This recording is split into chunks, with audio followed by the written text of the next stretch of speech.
வணக்கம் நண்பர்களே, நாம் இன்றைக்கி என்ன பார்க்க போகிறோம்னா பறந்து போ இந்த படத்தோட விமர்சனம் தான் பார்க்க போகிறோம். பறந்து போ வந்து சிவா நடிப்பில் வந்து சூப்பரான ராம் இயக்கத்தில் அருமையாக வந்து இந்த படம் வந்து இன்ன வரைக்கும் வந்து ஃபேமிலி எல்லாமே வந்து பார்த்து வந்து என்ஜாய் பண்ணிகிட்டு இருக்காங்க.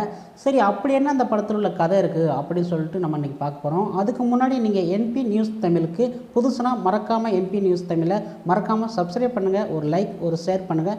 வாங்க இந்த படத்தோட ஸ்டோரிக்குள்ளே போகலாம். இந்த படத்தோட கதை என்னென்னா, சிவா வந்து இதில் வந்து நார்மலான ஒரு பீப்புளான ஒரு மனுஷனாக வந்து வாழ்ந்துட்டுருக்கிறாரு.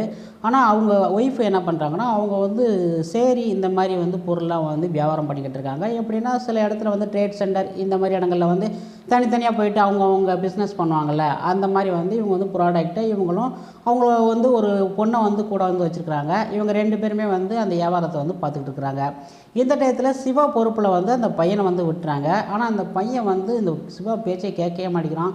எதுக்கு எடுத்தாலும் ஏதோ ஒரு பொருள் கேட்டுக்கிட்டு செஞ்சுக்கிட்டு அடம் பிடிச்சிக்கிட்டு கேட்டை பிடிக்கிட்டு இப்படியே வந்து ஓடிக்கிட்டு இருக்கான். சிவாவும் ஒரு கட்டத்தில் ஒரு முடிஞ்ச அளவுக்கு நல்ல அப்பாவியாக வந்து நல்லா சூப்பராக வந்து அவரோட நடிப்பும் வந்து அருமையாக வந்து கொடுத்துருக்குறாரு. பசங்களை வந்து ரொம்பவே மிரட்டாமல் அவங்க கேட்குற பொருள்லாம் வாங்கி கொடுக்குறாரு. அதுவும் சாதாரணமாக இல்லை, 2000 3000 இல்லை, 5000 10,000 இந்த மாதிரியே வந்து அவனுக்கு விளையாட்டு பொருள்லாம் அந்த மாதிரி வந்து வாங்கி கொடுத்து அந்தளவுக்கு வந்து அன்பாக வந்து பார்த்துட்டு இருக்காங்க. இப்படி கட்டத்தில் வந்து சிவாவோட அப்பாவும் அவங்க அம்மாவும் சொல்கிறாங்க, டேய் நான்லாம் அந்த காலத்தில் உனக்கு ஒரு 10 ரூபா பொருள் கூட வாங்கி தர மாட்டேன், நீ என்னடா இப்படிலாம் வாங்கி கொடுக்குற, பசங்களுக்கு முதல்ல வந்து படிக்க கற்றுக் கொடு, அப்புறம் மற்ற பொருள்லாம் வாங்கி கொடுக்கலாம்டா, இவ்வளோ ரேட்லாம் வந்து நீ இன்னும் நீ இருக்கிற நிலைமைக்கு வந்து இதெல்லாம் தேவையா அப்படிம்பாங்க. இல்லை பரவாயில்ல, என் பையன் தானே, அவனுக்கு வாங்கி கொடுப்பேன் அப்படின்னு சொல்லிட்டு சிவாவும் வந்து வாங்கி கொடுப்பாரு. இந்த பையன் என்ன பண்ணுவான்னா, எப்போ பாருங்க பட்டு சுட்டித்தனமாக ஏதாவது பண்ணிக்கிட்டு ஏதாவது உடச்சிக்கிட்டு இந்த மாதிரியே பண்ணிக்கிட்டு இருப்பான். இதனாலேயே சிவா என்ன பண்ணுவார், அவர் வேலைக்கு போகிறப்பெல்லாம் வந்து இந்த பையனை வந்து வீட்டில் வந்து கேட் போட்டு வந்து பூட்டிகிட்டு தான் போவார், உள்ளே போய் நீ விளாட்றா அப்படின்ட்டு. இப்படி இருக்கையில் வந்து அந்த பையன் சொல்லுவான், என்னை வெளியில் சுற்றி காமிப்பா அப்படிமா. ஏய் வெளியிலாம் போகக்கூடாதா, வீட்டுக்குள்ளே ஏறா அப்படிம்பாங்க. பக்கத்து வீட்டிலேருந்து ஒரு பாட்டி சொல்லுவோம், எப்பா என் நாயை கூட நான் வெளியில் கூட்டு போகிறான்ப்பா, அவன் எப்போ பார்த்தாலும் வீட்டுக்குள்ளேயே இருப்பான்ப்பா, பாவம்ப்பா அந்த பையன், கொஞ்சமாவது வெளியில் கூட்டு போப்பா அப்படிம்பாங்களா. சரி அப்படின்னு சொல்லிட்டு நான் எப்போயாவது கூட்டுக்குள்ளே கூட்டு போகட்டேன் அப்படின்ட்டு ரொம்ப இது பண்ணி விட்டுருவார். ஒரு நாள் என்னாகும், சிவா வந்து வீட்டுக்குள்ளே இருப்பார். இந்த பையன் என்ன பண்ணுவான், நைஸாக வந்து கேட்டை பூட்டிட்டு வெளியே ஓடிடுவான். ஓடினோடனே டேய் தம்பி வாடா, டே அப்படி இப்படின்னு என்னமோ அவனுக்கு பையன் பேர் அன்பு.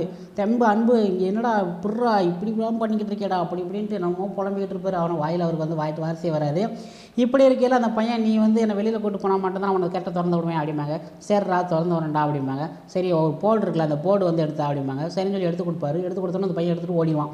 ஓடினோடனே அப்புறம் வந்து வேறு வழி இல்லாமல் அந்த கேட்டை எப்படியோ வந்து திறந்து அப்புறம் வந்து அந்த பையனை கூப்பிட்டு அங்கேருந்து வெளியில் சுற்றி போனால் சுற்றுறவன் சும்மா இருக்கானா, அங்கே போயிட்டு அங்கிட்டு மலை மேலே ஏறுறான், இங்கிட்டு ஒரு மலை மேலே ஏறுறான், மரத்து மேலே ஏறுறான்.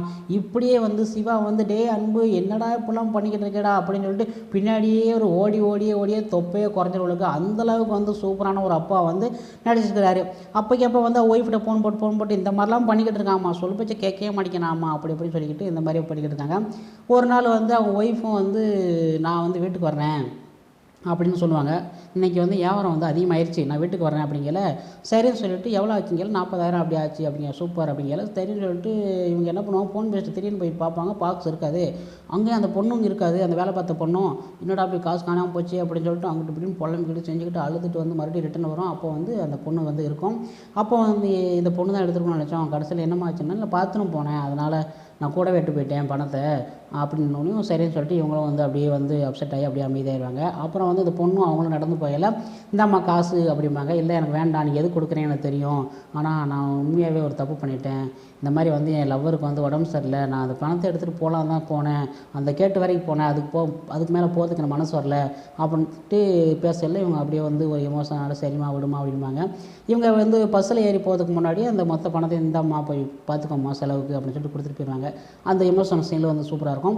இந்த கட்டம் முடிஞ்சுட்டு திடீர்னு அங்கே போய் பார்த்தா, சிவா எங்கே இருக்கீங்க அப்படின்னு கேட்டால், இந்த மாதிரி நான் அந்த ஊரில் இருக்கேன் சொல்லிட்டு, எந்த ஊரில் தான் இருக்கேன் நீ சொல்லி, நான் ஆட்டோ பிடிச்சது வரேன்னு சொல்லிட்டு இங்கேருந்து கேப் புக் பண்ணி போவாங்க.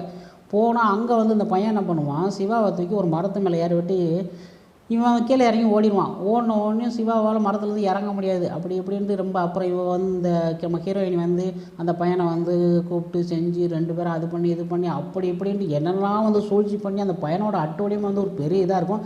கடைசியில் கூட அந்த பையன் சும்மா இருக்க மாட்டான். அப்போயும் ஒரு சரியான மலை உச்சியில் போய் நின்றுக்குவான். இவங்க அந்த மலை உச்சியில் வந்து கஷ்டப்பட்டு நீந்தி போனால் அங்கே போயிருந்தால் இவன் கீழே வந்து நிற்பான். இப்படியே வந்து லைஃப்பை வந்து ஓடிக்கிட்டு இருக்கும்.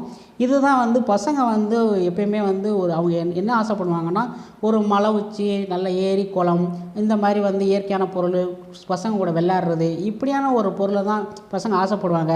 அதை கூட கொடுக்காம வீட்டுக்குள்ளேயே இருந்துக்கிட்டு செல்லை கொடுத்துக்கிட்டு இந்த மாதிரி இருந்தனா பசங்க வந்து எப்படி வந்து ஒரு இதாக இருப்பாங்க, நமக்கே வந்து அவங்கள பிடிக்காது. அப்படிங்கிற அளவுக்கு தான் வந்து இது சூப்பராக வந்து ராமு வந்து இந்த படத்தை வந்து அருமையாக வந்து கொடுத்துருக்காரு. ஃபேமிலி எல்லாமே வந்து பார்த்து என்ஜாய் பண்ண வேண்டிய ஒரு சிறப்பான மூவிங்க. ஓகே ஃப்ரெண்ட்ஸ், உங்களுக்கு நம்ம வீடியோ பிடிச்சினா மறக்காம சேனலை சப்ஸ்கிரைப் பண்ணுங்கள், லைக் பண்ணுங்கள், ஷேர் பண்ணுங்கள். இது போன்ற வீடியோ நெக்ஸ்ட் வீடியோவில் சந்திக்கலாம். நன்றி, வணக்கம்.